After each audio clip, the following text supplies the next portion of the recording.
Alright guys, welcome back. Today, or tonight, sun's down so tonight, yeah, sure. Tonight we are making chili. Now first I'm going to get started, I'm going to warm up this pan. Let's see, start or power. Let's see, I'm going to put it on a 3 setting. See where we go from there. And I'm putting some olive oil in it.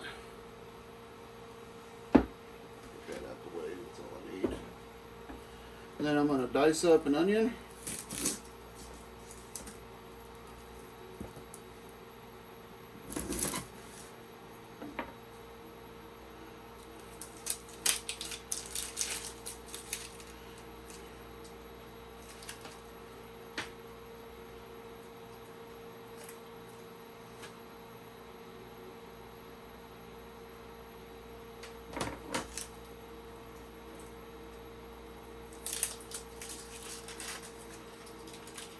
All week the onions peel perfectly for me, and then when I go to make a video they don't. Par for the course, I suppose.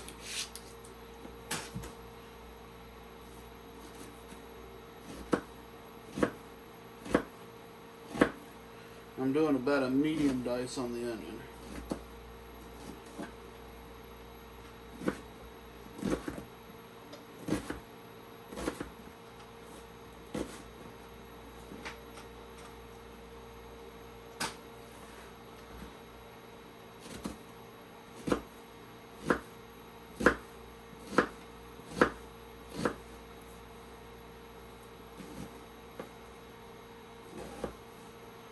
A little far on now. If you cut too deep on your onions, that's what happens. It'll be alright, we'll make it work. I'm obviously not having a good brain day.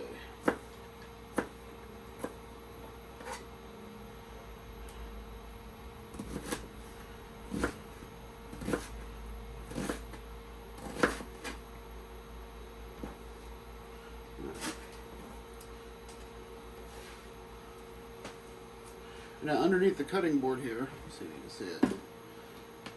Keep the cutting, because if you don't have something under it, I have a wet paper towel that prevents it from doing this while I'm working with the cutting board. Hopefully y'all can see that. Alright, our pan is warm. Onions in the pan.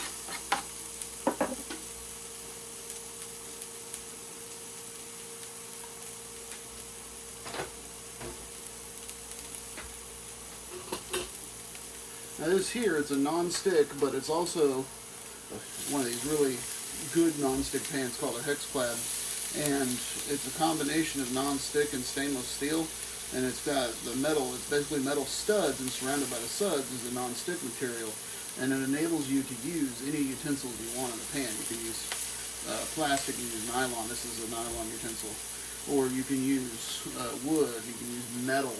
Metal in a non-stick pan used to be a bad idea. With these, anything goes. And I'm not sponsored by Hexclad or anything like that. I wish I was, but I bought them myself. I will put a link with the video for you guys for the Hexclad. If y'all want to take a look at them, they are really good pans.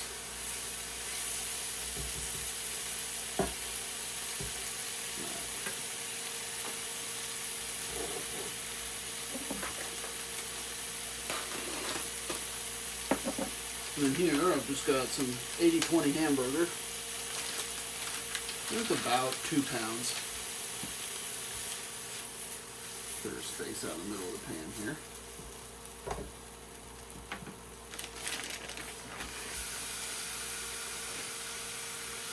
So while that's browning, I've got a crock pot going over here, starting to warm up. In the crock pot, I'm going to put in a can of stewed tomatoes. a can of fire roasted tomatoes, and a can of diced tomatoes. You can do as many fire roasted, as many diced, any of that as much as you want. It's up to you. But needs tomatoes.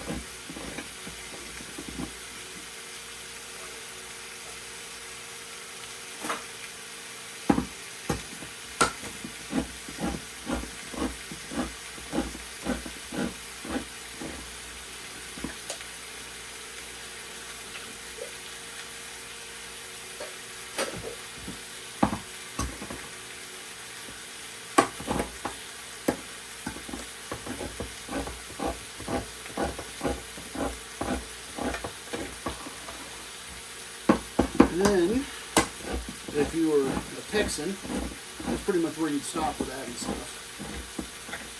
But I ain't no Texan. I'm an Oklahoman. And so we're also going to add beans. Now I'm going to add the beans with the juice of the can here. If you don't want to do that, don't do that. Drain them, rinse them, it's up to you. But I want all that goodness. And I'm doing pinto beans and black beans. Because that's what I got. Hatch green chilies.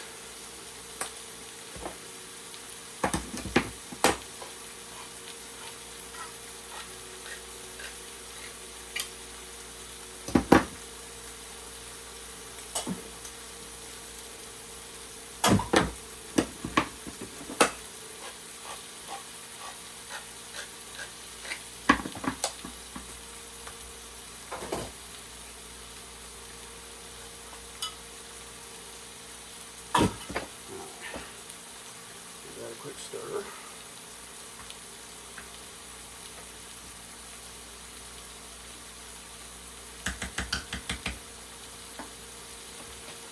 Let's do this. Flip over here and break it in half, make it easier.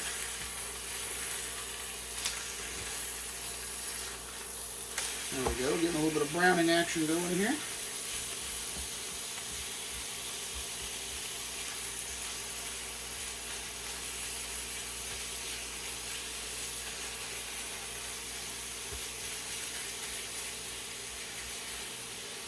Get all that chunked up a little bit.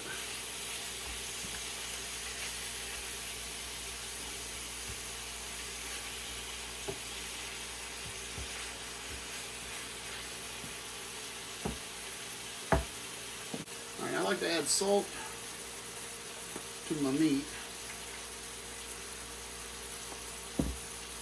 Don't worry, I'm not putting all this on the meat. In my lid here I've got a couple tablespoons worth of salt. I like to add a little bit, it helps draw the moisture out of the meat. And then I'm going to put some over here. Now all this stuff is canned, so there's definitely salt in it.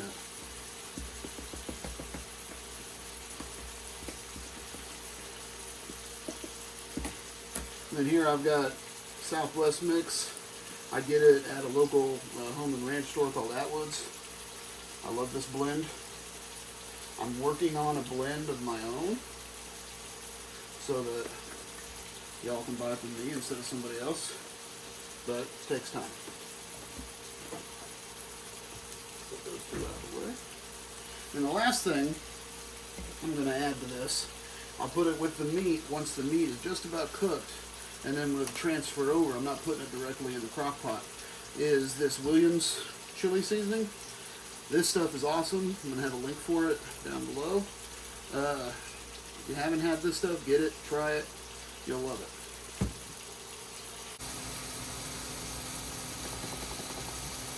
Alright, I'll turn this down to low. Because the next step before I add the seasoning, I got to drain some of this fat off. Now, a lot of people, they don't know any better, they will drain this directly into your sink. Not a good idea. That fat will go into your drainage in your drain pipes, and over time will cause a clog, and then you will end up paying hundreds of dollars to fix something that you could have prevented by doing what I'm doing here.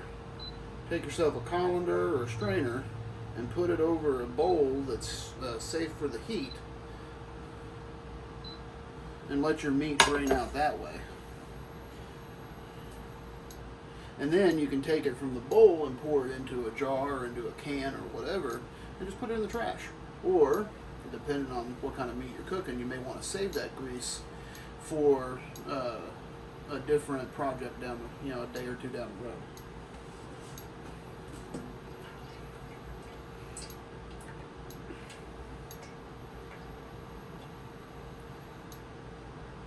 Now you put it back in the pan, sans a quarter to a half a cup of fat, and then we can do our meat. Let's see, this stuff here, it says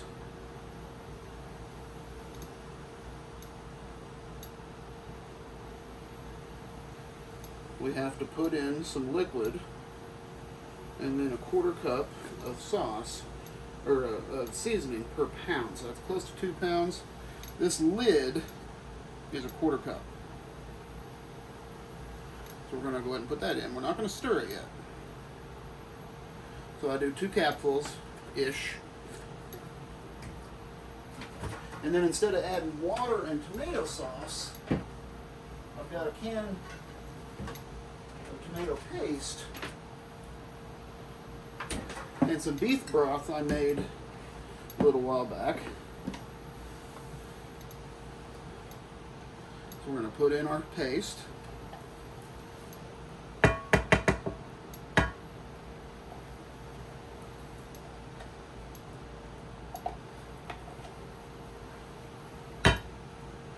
Now, if you have tomato sauce, it's fine, use tomato sauce, but tomato paste plus water makes tomato sauce.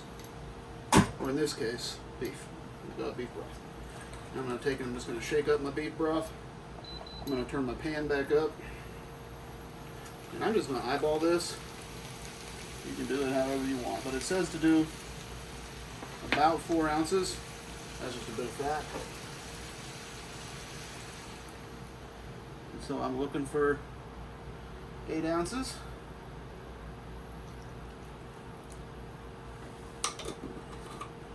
We'll see what we got.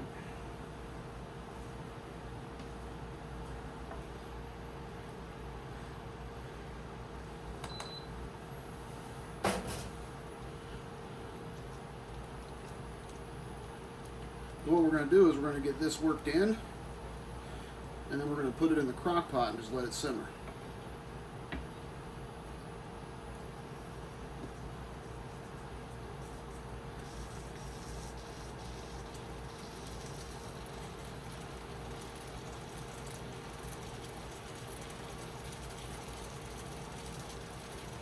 Wooden spoons are pretty good. They're not super handy in a saute pan, though, with what we're doing here.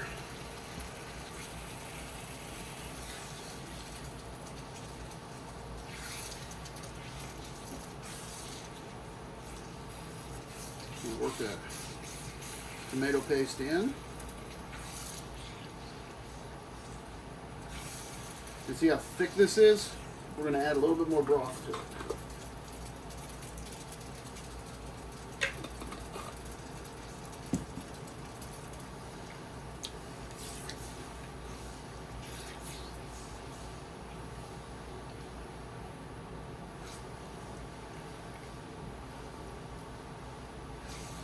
Down in Texas, this is chili. Right here, what's in the pan. Like I said, we ain't in Texas.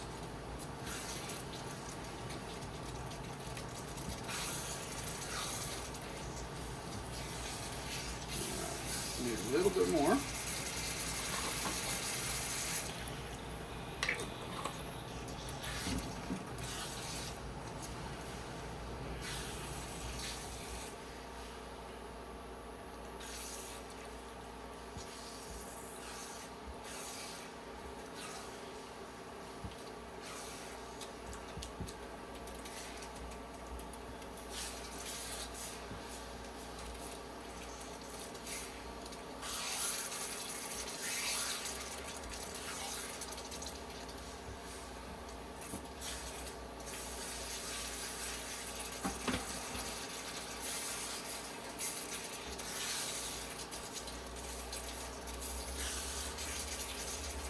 tomato paste looks like it's about worked in.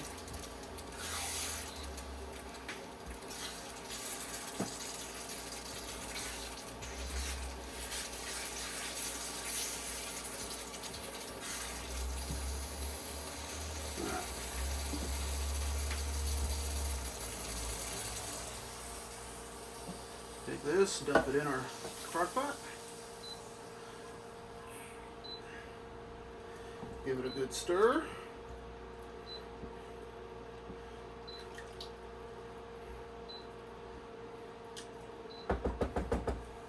Now that needs a little bit more liquid, so what I'm going to do is I'm going to take a little bit more of my broth,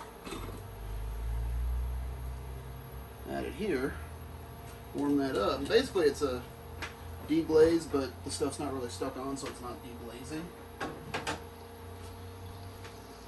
But conceptually, we'll go with it.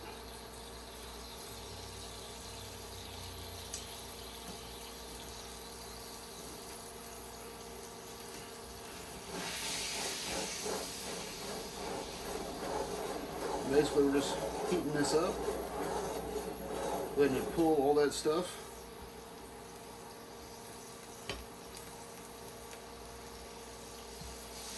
And then we're going to dump it in.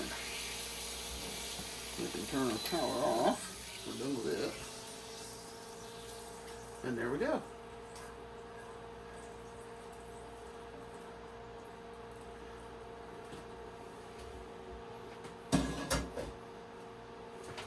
We'll bring this crock pot up to simmer. And then it'll be time to eat. 20 minutes later.